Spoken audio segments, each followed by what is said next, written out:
Welcome to Luca is a Billionaire, where the only thing I invest in is your answers. You begin with a purposeful setup, stand with a slightly narrower stance, and put roughly 55% of your weight on the lead foot so you can rotate. Hinge from your hips.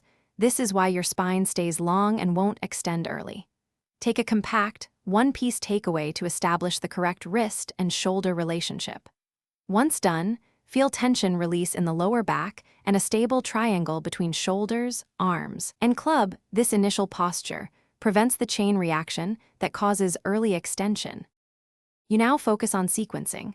Lead with torso rotation and delay any lateral bump by a half beat so your hips can trail correctly.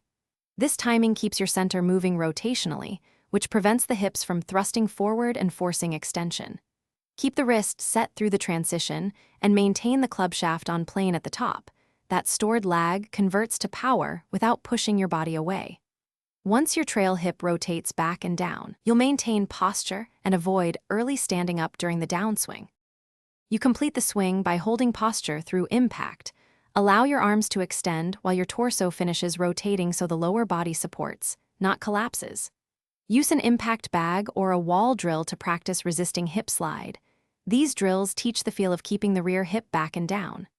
If early extension happens, immediately check 3 things: posture depth, weight bias toward the lead foot, and whether the hips are rotating before sliding. Make those corrections and repeat the drill until the new sequence feels automatic. Thanks for watching and please subscribe. It's the best investment you'll ever make.